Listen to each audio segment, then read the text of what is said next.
Melvin Manhoef is a Surinamese Dutch fighter widely known in the worlds of MMA, mixed martial arts, and kickboxing. Born on May 11, 1976, he built his reputation as an aggressive striker with lightning-fast hands and devastating knockout power. Competing in major promotions like K1, Dream, Strikeforce, and Bellator, Manhoef became an icon for fans of raw, explosive fighting styles. Manhoef is infamous for his brutal and terrifying knockout power. Out of his 32 MMA victories, 29 came by KO TKO, a clear sign of how deadly his punches are. He often rushed his opponents with relentless pressure, ending fights in seconds. Despite being undersized, he once knocked out heavyweight fighter Mark Hunt in just 18 seconds, showing his freakish power even against bigger men. His style was pure offense, rarely defensive, and always dangerous. But no matter how brutal, Manhoef is still human. His ultra-aggressive style left him open to counters, especially against skilled grapplers. Many opponents exploited this by staying calm under pressure and dragging him into deeper waters. In several fights, his eagerness to finish quickly became his downfall, leading to crushing defeats, proving that even the most feared can fall. This was Melvin Manhoef's first major MMA fight, going up against his fellow Dutch veteran, Bob "Dirty Bob" Schreiber. At the time, Manhoef was still young and relatively inexperienced on the professional stage. The fight started with high intensity, but Schreiber, known for his sharp and vicious striking, fought more tactically. Around the veteran. And they're down. They're a good... Obviously, we expected this to happen. The explosion, the fast fury of Manhoef now going full out. Problems there for Bob Schreiber. At a critical moment, he landed a clean high kick to the head, knocking Manhoef out cold. This early defeat became a turning point in Manhoef's career. Now he can use his weight to pin.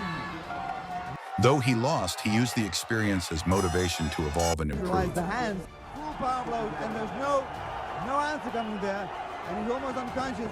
I think there's a big problem there. It's out, it's over.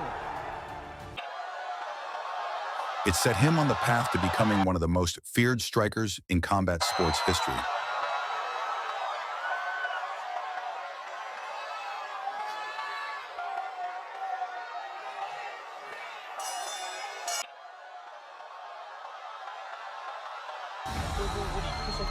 May 2006.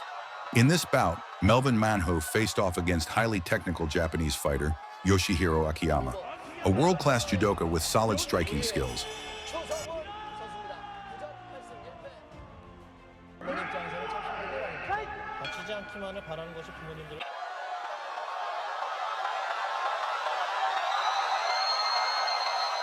As always, Manhoef came out aggressively, pressuring forward with explosive punches and kicks from the opening bell. But Akiyama stayed composed. He used Manhoef's aggression to his advantage, closing the distance for a clinch, then executed a smooth takedown.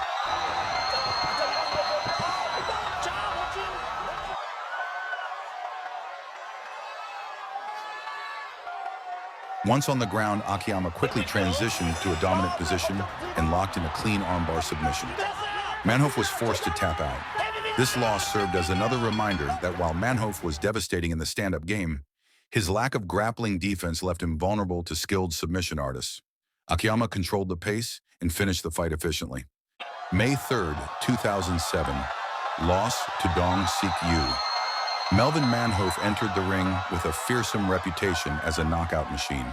Known for his ultra-aggressive style, he would charge forward, unleash a flurry of strikes, and try to end fights within seconds. His opponent this time, Dong Sik Yoon, was a former South Korean judo Olympian who had recently transitioned into MMA. As soon as the bell rang, Manhoef came out swinging, landing powerful punches and low kicks. Yoon absorbed some early damage but remained calm. Waiting for the right moment, he clinched up with Manhoef and executed a takedown. On the ground, Yoon's judo skills took over. He quickly gained control, transitioned smoothly, and within just 1 minute and 17 seconds, locked in a deep armbar submission. Manhoef had no choice but to tap out, avoiding serious injury.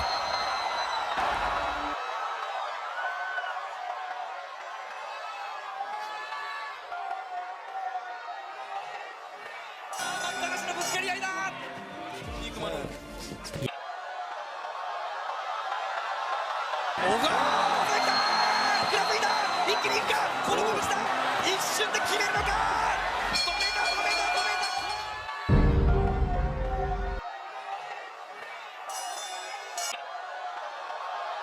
September 23, 2008, lost to Gegard Mousasi.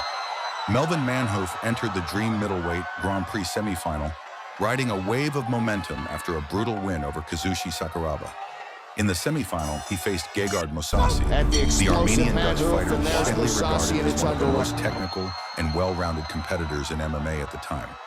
As expected, Manhoef started explosively, rushing in with heavy punches and kicks, looking to score a quick knockout. But Mousasi didn't panic. He stayed composed, defended smartly, and waited for an opening as Manhoef overextended himself. Mousasi took the fight to the ground and quickly established top control. Within seconds, he locked in a slick triangle choke from the bottom. Manhoef tried to resist, but the submission was tight and well executed.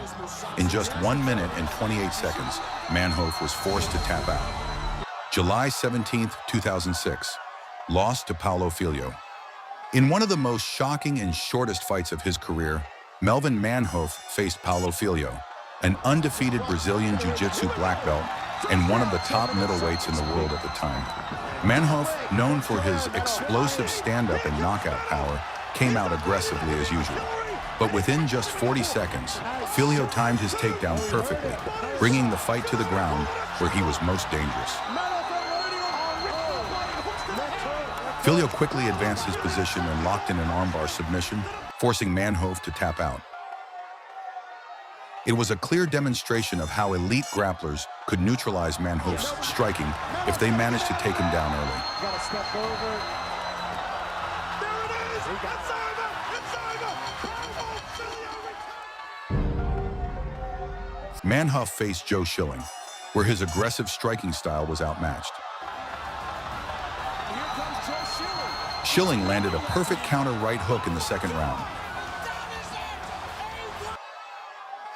knocking Manhoef out cold in just 32 seconds.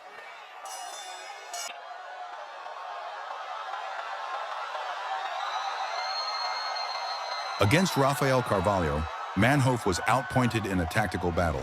Despite his power, Carvalho controlled the pace with sharp striking and superior movement, eventually winning by decision in a dominant display.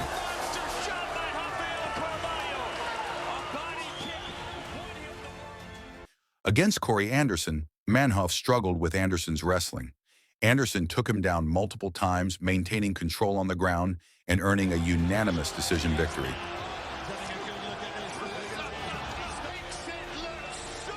Finally, against Yoel Romero, Manhoef was overwhelmed by Romero's elite wrestling and power. Romero finished it with a brutal knockout in the third round.